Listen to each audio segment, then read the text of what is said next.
But right now, I want to welcome from the Daily Caller, Mr. Jeff Winkler. Jeff, good evening, sir. Cam, how you doing? Excellent. Glad to have you on the program tonight. Glad to be here. All right, so even though Congress is not in session for another few weeks, and I think most of America is probably fairly relieved about that, you managed to talk to some members of Congress about the new rules that the Obama administration is demanding from border state firearm sellers. That's right. Yeah, there's they from instruction from the administration, the ATF instituted some new rules, sort of a back route for long gun purchases for the border states that have been in contention with the gun runner and Fast and Furious controversies. Yeah, and it's interesting, one of the guys you talked to, Dan Boren, you talked to several members of the Second Amendment Task Force in Congress, and these are legislators who have sort of decided on their own that they're going to stand guard and try to defeat anti-gun bills. And Dan Boren, a Democrat from Oklahoma, said that the ATF, quote, has no legal authority to demand these reports. That's right. He put a amendment to the 2012 Commerce, Justice, and it's an appropriations bill for next year. It's saying successfully got the amendment through, saying that if ATF tries to do this, they strip ATF of any kind of funding for that, essentially making it them impossible to do their job in any way, shape, or form. And that's the legal way, or that's the legislative way they're trying to do it right now. Yeah, and it's very important that they are doing this. I mean, you've got Super Committee that'll be coming up with all kinds of ways to, or supposed to be coming up with all kinds of ways to cut funding. I know that there's been some concern. Well, maybe they could try to sneak in some gun control.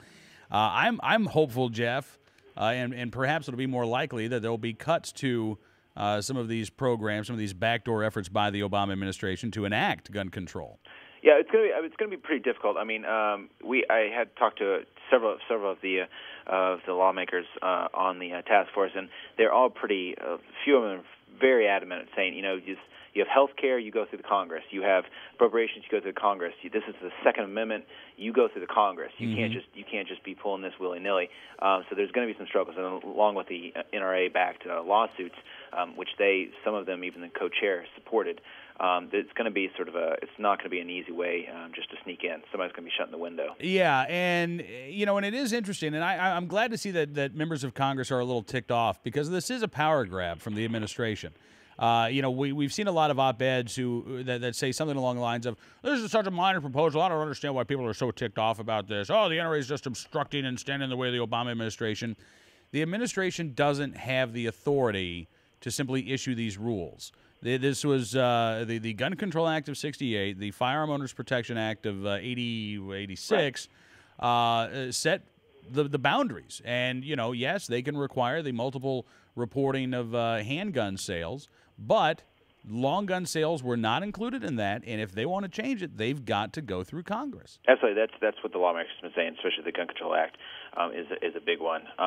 They can do it, or they are doing it right now, and whether that'll stick or not is up to the lawsuits being put through and the lawmakers who are making a big fuss about it. All right, so, I know the NRA's lawsuit continues. The Obama administration is, I don't know if they've actually released their official response yet, but the date that supposedly this mandate is supposed to start is August 14th.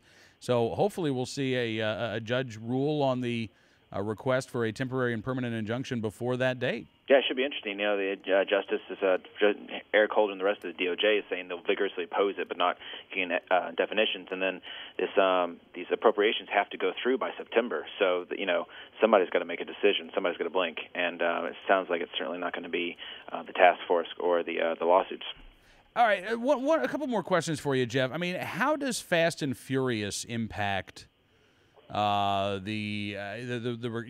order by the Obama administration? I mean, certainly for a lot of gun owners, knowing that the administration has been pushing for this for over a year, it seems like an awfully political and an awfully expedient thing for the administration to be doing right now. I mean, I want to be fair and balanced, and I report and you decide kind of thing. But it's really sort of the timing on this is sort of unbelievable.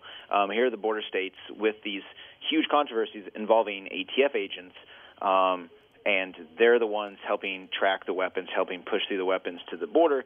And here they come saying, well, because this happened, or because there's all this violence on the border and these gun shootings with the things that we allowed, now we have to implement these new regulations. I mean, it just seems they're not talking a lot with the press in regards to this when you push them on it, and it's just weird. I mean, it doesn't make for great timing for them. I mean, it seems a really hard way to spin that any other way, apart from we made a mistake and now we're trying to go forward with stopping it in a way that throwing the baby out the bathwater. Yeah, and speaking of Fast and Furious, I mean, you also have the I guess the added scrutiny now coming from Texas Senator John Cornyn, who's written a letter to Attorney General Eric Holder demanding that the DOJ brief his office on the, quote, scope and details of any past or present ATF gunwalking programs in Texas.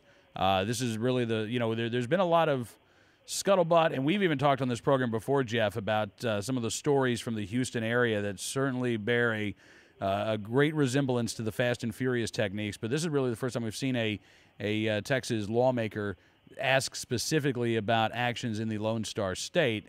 Can you imagine if this all of a sudden goes from being a local operation in Phoenix to now perhaps similar operations occurring all along the southwestern border? Yeah, I think you're going to have problems. I mean, once you start implementing things, DOJ starts, and the ATF, starts implementing these things in specific states, Texas, Arizona, California.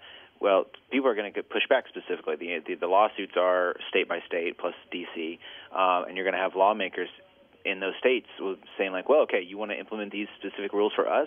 Well, we want specific information from you. I think it's they're going to be making that mistake of getting too specific with the rules, overstepping their bounds anyway, and then lawmakers and lawsuits are going to bite back and say we want details. Yeah, and that's going to be then they get into hot water.